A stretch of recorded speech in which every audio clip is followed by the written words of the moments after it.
Hi everyone and welcome to this week's weekly reading update where, yes, again, I'm just quickly filming it in front of a window, holding you up because I'm in a rush. But excuse how tired I look in this video. I've not had much time to read recently. I've been busy with work, I've just been generally too tired to read, and I was getting really annoyed at the speed that I was reading The Boy Made of Snow by Chloë. So last night, when I got in from work, I sat down on the sofa instead of getting into bed and reading on my Kindle. I sat on the sofa and thought, right, I'm just gonna read this book for like an hour or so. Just an hour or so, just to settle me before bed. At 4 in the morning, I finished this book. So yeah, I've got one book to talk to you about this week, and that is this one.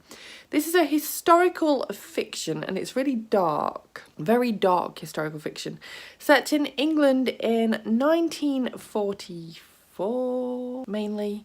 A few of the other years around there as well. But basically set in an English village around the last few years of the Second World War. So the chapters jump around a little bit. Some of them are told from the perspective of this young boy called Daniel. The rest of them you get the perspective of his mother Annabelle. And Daniel's father, whose name I'm blanking because I'm terrible at names, has had to go and join the war effort. What you do get from flashbacks and just like general time jumping around is that Daniel is a lot closer to his father than it is his mother. You get the impression as a reader that Annabelle suffers from postnatal depression, but back in those days that wasn't a thing, so it's not named in the book specifically. I just thought that it was so heartbreaking to see her struggling with this, struggling with the whole idea of she's not a proper mum, she's this fake mum and she doesn't know how to get out of it. She has no feelings towards her son at all, and it's just really sad that she doesn't get the help she needs. She also later in the book clearly suffers just generally with depression as well. So if they are topics that you struggle to read about, you may not want to pick this up. We also meet a character who, for the sake of this video, we shall call Hans. He is a German prisoner of war and he's working in the village that they live in. He's chopping firewood and sort of keeping about himself really. He's not any trouble. And both Daniel and Annabelle make friends with him, but more sort of separately than together. Daniel spies on them a lot and gets the idea of kind of becoming friends with him himself. There's a lot going on there with that. There's also Daniel's imagination. I feel like the chapters where we get Daniel's perspective were just so much fun and breathed extra life into this book because the ways that a child looks at things, like there's this homeless guy living in the village and Daniel's convinced he's a troll. And he calls him a troll, like, all the time until he gets older. And the whole time as well, his imagination is just running away with him. And he's like, I need to protect my mum from the troll. It's just so cute and so innocent in a time when everything was so dark. You've got rations to worry about. There's also a really bad winter in this where, honestly, the loss of life is just... To even think of it now, to get snowed into that extent, is just terrifying almost, actually.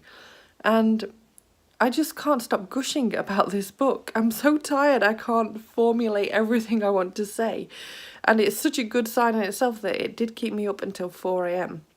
and yeah, I read over half of this book last night. I enjoyed it. I loved Daniel. He was a bit irritating at times, but he's a child. Kids have imagination, and with the lack of sort of presence of his father and with his mother having the issues that she has, it's no wonder really that he is a little bit irritating.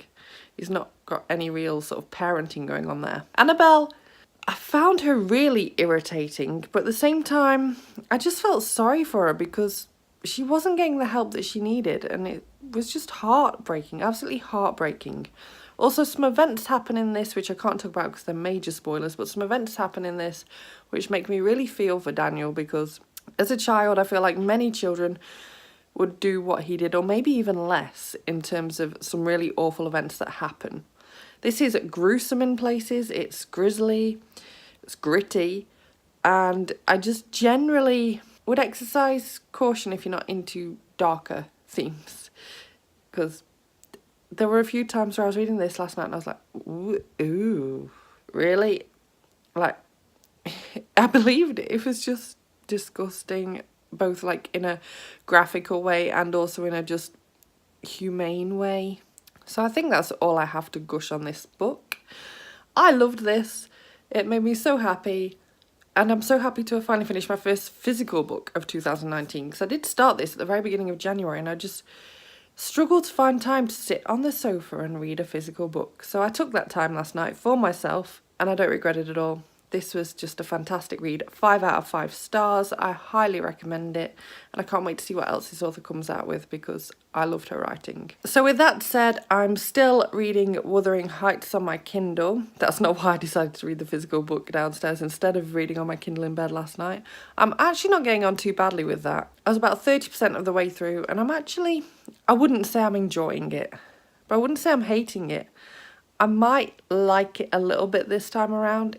It might end up actually increasing rating, which would just be fantastic. It would mean that I've grown as a reader, I've grown as a person, and I can now see stuff in it that I obviously couldn't see when I was younger. And to be honest, the bits that I'm reading right now, I don't actually even remember reading at all. I mean, I did. I know I skipped bits later on, but the beginning of the book I definitely did read. But I just don't know what I did there. I've blanked it. My current audiobook is still the same audiobook, The Power. I've not had much time to listen to it. I'm kind of not liking it as much as I was. I've kind of drifted off with it a bit. Hopefully the ending picks back up and makes me like it a bit again. Not enjoying it as much as I thought I would, basically. Now that I have finished a physical book, I'll be picking up my next physical book off my TBR, which is The Little Book of Bob by James Bowen. I haven't started this yet because, yeah, it was 4 in the morning. I wasn't going to start a new book. But I am about to go and start this sometime this afternoon, and this won't take me long to read at all.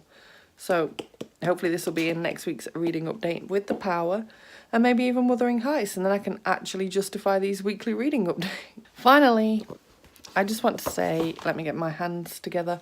I finished my picture. I'm really quite proud of it. I think granted, if I was to go really close, you'd start seeing where I have kind of gone out the lines a little bit.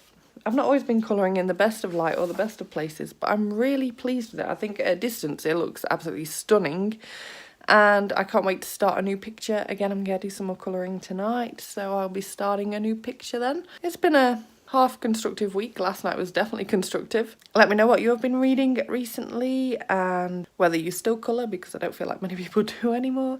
Thank you so much for watching this video. If you liked it, please give it a thumbs up. Subscribe by clicking the image of me if you want to see more book views and other bookish content from me. And I will see you soon, hopefully looking less dead next time. Bye bye!